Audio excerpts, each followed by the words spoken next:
초인종 소리가 울렸습니다. 그 집안에 있었던 이지은 씨에게 처음 연락이 온 건 이틀 전이었습니다. 아이를 가르쳐달라는 짧은 문자였습니다. 중학교 3학년짜리 딸이 있으니 영어를 좀 봐달라고. 처음엔 망설였지만 시범으로 한 번만 만나보자는 상대방의 말에 결국 수락했습니다.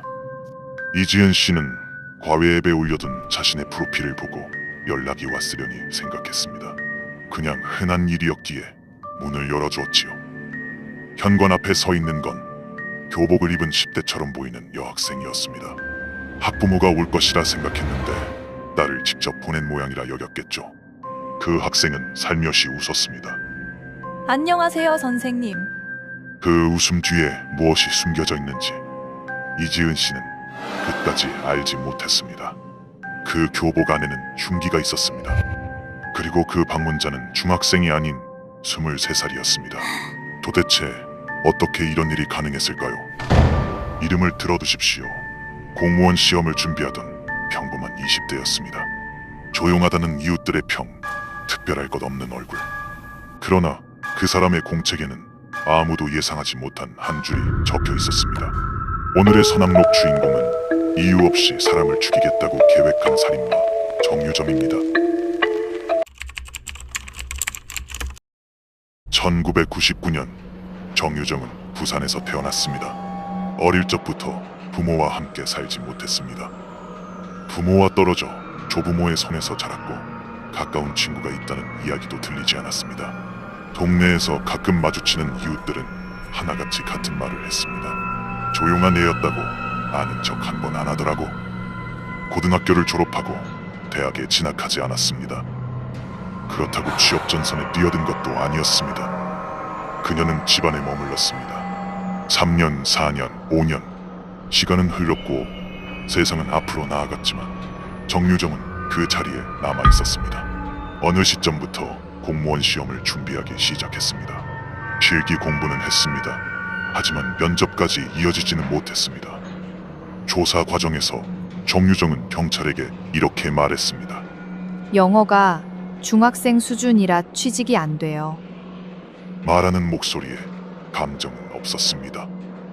분노도 부끄러움도 아닌 그저 사실을 읊듯 내뱉은 말이었습니다. 경찰이 휴대폰을 포렌식 조사했을 때 연락처에 가까운 지인 이름이 거의 없었습니다. 5년을 집안에서 보낸 사람의 폰은 텅 비어 있었습니다. 세상과 연결되어 있는 척한 흔적은 있었지만 실제로 이어진 끈은 없었습니다. 그 고립이 얼마나 깊었는지 당시엔 아무도 몰랐습니다. 범행 석 달 전부터였습니다. 정유정은 도서관에 다니기 시작했습니다. 빌린 책들은 범죄 관련 소설이었습니다. 집에 돌아오면 인터넷 검색창에 단어를 입력했습니다. 시신 없는 살인, 부산 강력 범죄, 범죄 수사 프로그램. 그 검색어들이 휴대폰 기록에 하나씩 쌓여갔습니다. 공책에는 손글씨로 한 줄이 적혀 있었습니다. 안 죽이면 분이 안 풀린다. 누군가와 다툰 뒤 분노를 삭히려 적은 말이 아니었습니다. 특정 대상을 향한 원한도 아니었습니다.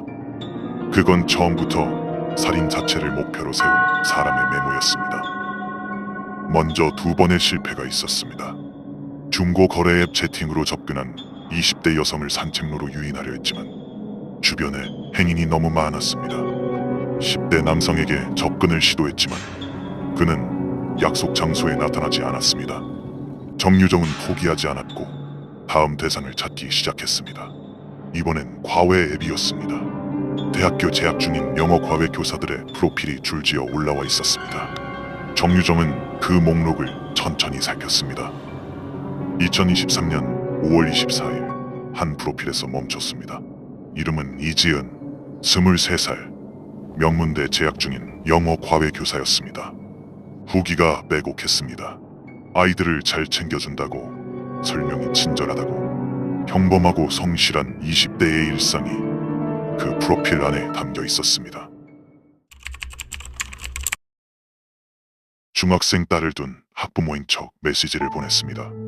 딸 영어 과외를 부탁하고 싶다고, 선생님 댁으로 아이를 보내도 되겠냐고. 이지은 씨는 처음엔 거리가 멀다며 거절했습니다. 정유정은 물러서지 않았습니다. 시범 과외만 한 번 해달라고, 결정은 그 다음에 해달라고 재차 요청했습니다. 집요한 요청 끝에 결국 이지은 씨가 수락했습니다. 그렇게 잡힌 날짜가 5월 26일 금요일 오후 6시였습니다. 그날까지 정유정에게는 준비할 것이 있었습니다. 인터넷 중고 사이트를 뒤져 교복 한 벌을 샀습니다. 배송이 오자마자 그녀는 교복을 입어봤고 사이즈가 잘 맞았습니다. 교복 안쪽에 흉기를 숨겼습니다. 23살의 여성이 중학생 행세를 하기 위해 교복을 입은 채 거울 앞에 섰을 그 순간을 떠올려 보십시오. 그 거울 속 얼굴에 어떤 표정이 담겨 있었는지 아무도 보지 못했습니다. 이틀 뒤 그녀는 그 교복을 입고 부산 금정구의 한 골목을 걸었습니다. 현관 앞에서 멈추었고 초인종을 눌렀습니다. 문이 열렸습니다. 이지은 씨의 집 앞에 교복을 입은 학생이 서 있었습니다. 어색할 것도 경계할 것도 없었습니다. 과외 선생님이라면 누구나 겪는 평범한 첫 만남이었으니까요. 그 문이 다시 닫혔을 때 이지은 씨의 하루는 더 이상 이어지지 않았습니다. 정유정은 안으로 들어섰습니다. 그리고 이지은 씨가 혼자라는 걸 확인했습니다. 그 순간 교복 안에 숨겨두었던 흉기를 꺼냈습니다. 이지은 씨는 목과 가슴을 여러 차례 찔렸습니다. 저항할 틈이 없었습니다. 낯선 사람을 집 안으로 들인 그 몇 초가 돌이킬 수 없는 끝이 됐습니다. 결국 이지은 씨는 목숨을 잃었습니다. 정유정은 그 자리에서 오래 머물지 않고 피해자의 집을 나와 자신의 집으로 향했습니다. 그리고 여행용 캐리어를 챙겨 돌아오는 길에 마트에 들렀습니다. 락스, 비닐봉투, 칼을 카트에 담았고 계산대 앞에서 결제를 마쳤습니다. 그렇게 준비를 마친 정유정은 다시 이지은 씨의 자택으로 돌아갔습니다. 다음 날 새벽 3시 CCTV 화면에 정유정이 포착됐습니다. 캐리어를 끌고 걸어가는 걸음이었습니다. 나중에 이 영상을 접한 사람들이 입을 모았습니다. 너무 경쾌했다고, 여행을 떠나는 사람처럼 걸었다고. 그 후 택시에 탑승하여 경상남도 양산시 낙동강변 방향으로 가달라고 했습니다. 기사 김민철 씨는 묵묵히 차를 몰았습니다. 새벽 3시에 여성 혼자, 뒷좌석에는 수상한 캐리어가 있었고 낯선 강변에서 내린다는 게 너무나 이상했습니다. 목적지에 내려준 뒤 김민철 씨는 차를 세우지 않고 바로 경찰에 신고했습니다. 경찰은 즉시 출동했습니다. 낙동강변 캐리어를 버리고 그 자리를 떠나려던 정유정은 현장에서 붙잡혔습니다. 체포되는 순간에도 그녀의 표정은 크게 흔들리지 않았습니다. 캐리어 속에서 이지은 씨의 시신 일부가 발견됐습니다. 새벽 강변의 공기가 무거워진 순간이었습니다. 경찰에 붙잡혔을 때 정유정은 처음엔 진범이 따로 있다고 했습니다. 병원 응급실로 실려갔지만 뇌병으로 판명됐습니다. 사흘 뒤 경찰 조사실에서 그녀가 입을 열었습니다. 살인을 해보고 싶어서 죽였습니다. 조사관이 잠시 펜을 멈췄고 방 안의 공기가 달라졌습니다. 원한도 다툼도 이유라 부를 수 있는 어떤 것도 없었습니다. 그저 해보고 싶었다는 말이, 그 텅 빈 진술이 오히려 더 오래 남았습니다. 2023년 6월 부산광역시 경찰청 신상정보공개심의위원회는 만장일치로 정유정의 신상 공개를 결정했습니다.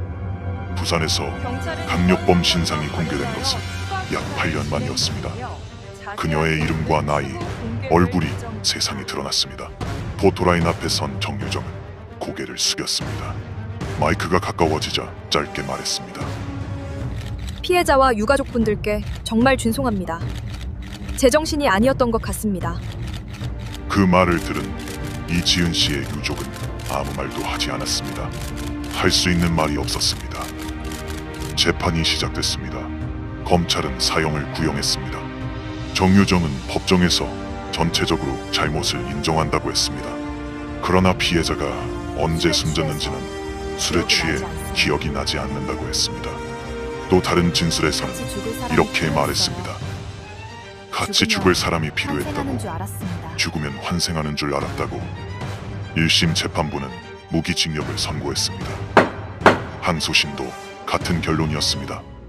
2024년 6월 대법원은 상고를 기각했습니다.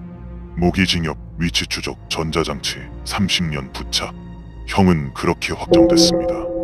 이지희 씨의 유족은 지금도 그날 이후의 시간을 살아가고 있습니다. 정유정의 조부는 취재진 앞에서 고개를 숙이며 말했습니다.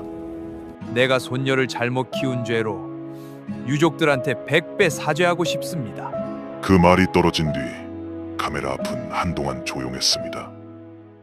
누군가의 평범한 저녁이 끝나는 시간. 어느 골목, 어느 현관 앞에서도 똑같은 초인종 소리가 울립니다. 누군가는 또 아무렇지 않게 현관문을 무심코 열어줍니다. 택시를 타고 낯선 강변으로 향하는 사람을 이상하게 여긴 한 기사의 직감이 아니었다면 우리는 이 사건을 한참 뒤에야 알게 됐을지도 모릅니다. 과외 앱의 쪽지 한 통, 낯선 사람의 연락, 현관문 앞에 선 낯선 얼굴. 일상 속에서 우리가 무심코 지나치는 그 순간들이 사실은 모든 것이 달라질 수 있는 분기점이기도 합니다. 오늘 밤 여러분의 현관 앞에 낯선 방문자가 서 있다면 그 몇 초의 신중함이 스스로를 지키는 전부일 수 있습니다. 누가 왜 이지은 씨를 선택했는지 우리는 끝내 납득할 수 있는 이유를 듣지 못했습니다. 범행 동기로 기록된 말은 단 하나였습니다. 해보고 싶었다. 그 말이 진짜라면 이 사건은 우리가 알고 있는 범죄의 어떤 문법으로도 설명되지 않습니다. 그렇다면 이 질문이 남습니다. 아무런 원한도 이유도 없이 사람을 해치겠다고 공책에 적어내려간 그 순간, 정유정의 내면에는 과연 무엇이 있었을까요? 분노였을까요? 공허였을까요? 아니면 우리가 아직 이름 붙이지 못한 무언가였을까요? 판단은 여러분의 몫입니다. 오늘의 선악록이었습니다. 과외 앱, 중고 거래 앱, 배달 앱. 우리는 매일 화면 속 낯선 사람과 연결됩니다. 그 연결이 대부분 무해하다는 걸 알면서도 어딘가 이상하다는 느낌이 들었던 순간이 한 번쯤은 있지 않으셨나요? 혹은 반대로 낯선 사람의 친절에 감동받았던 경험도 있으실 겁니다. 온라인으로 처음 만난 사람과의 기억, 불안했던 순간이든 따뜻했던 순간이든 여러분의 이야기를 댓글로 나눠주시면 감사하겠습니다. 구독과 좋아요는 다음 이야기를 만드는 힘이 됩니다. 선과 그 경계의 이야기는 계속됩니다. 다음 선악록에서 만나겠습니다.